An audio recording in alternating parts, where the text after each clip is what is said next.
Welcome to this World Metrology Day movie about cows, metrology and data science. What do all these topics have in common?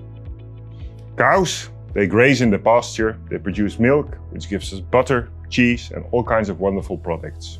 Metrology is the science of measurement. At VSL, the National Metrology Institute of the Netherlands, we measure all kinds of different things.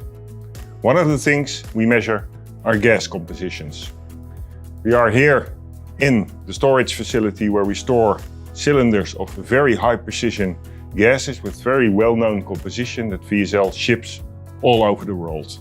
We're one of the specialists in gas metrology worldwide. So, how do the cows come into play in all this? Well, cows produce gas, which is a source of nitrogen. And this nitrogen is currently something which is discussed in society because it's a source of pollution. We're going to talk today on how metrology and especially data science can help in furthering this debate and supporting a solution. And for that, I'm going to talk with Federica Gugole, one of our specialists in the field of data science, who is going to tell us a little bit more on the problem and how metrology and data science can help bring this to a solution. So everybody likes cows. So what is the problem with cows and nitrogen emission?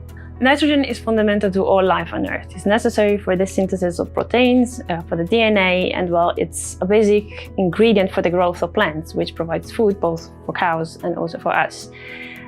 However, nitrogen in excess is very dangerous to the environment. It can be very harmful for the biodiversity by favoring some plants over others, and breaking the equilibrium of that naturally established in the environment in that area. So it's important to monitor the emissions coming from the cow. How do measurements come into play for that? For the measurement of nitrogen in livestock, there are two basic ingredients. One is the gas composition in the farm, and the other one is the ventilation. And these two are then combined by mathematical models to get ultimately the emission. It's very important to get accurate measurements because the gas composition in the livestock has to be compared to the background level. So nitrogen naturally occurs in the air. So you're not just interested in how much nitrogen there is in the livestock, but on the difference with respect to the background that was already there. So that's why it's very important to have accurate measurements. Yeah. So you mentioned models. Models are never perfect, of course. How to deal with that imperfection? Well, there's a famous quote, all models are wrong, some of them are useful. So to get the model to be useful, you actually have to understand how the model was formulated, what were the hypotheses behind it. You have to validate it, actually check that it does what it's supposed to do it. And a way to assess the quality of the model is to get an uncertainty also related to the model. So the model is gonna just put an input and you get an output. So it's gonna give you just one estimate. But you also want to know how accurate is that estimate. So then have an uncertainty associated to that estimate to have an idea of how much you can trust actually that model and that result. So then how can you use that uncertainty if you want to set limits to the nitrogen emission?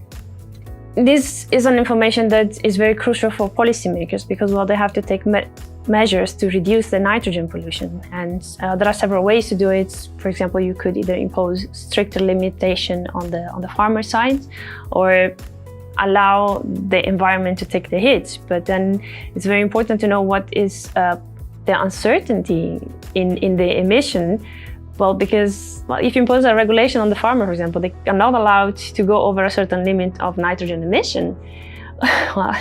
You want to be sure that you're not imposing too strong fines on the poor farmer. He has a family and everything. If you know the uncertainty, then you can adjust the limit so that the farmer does not have to pay for an unnecessary safety margin, and you can really get the best limit that balances both between the farmer and the environment. Okay, sounds like a very useful thing that metrology and data science in particular can contribute to this important discussion. If people are interested in knowing more, of course, you're more welcome to reach to us, and we're more than open and happy to discuss about it and work on it. Yeah, sounds like a good thing. Thank you very much. Thank you.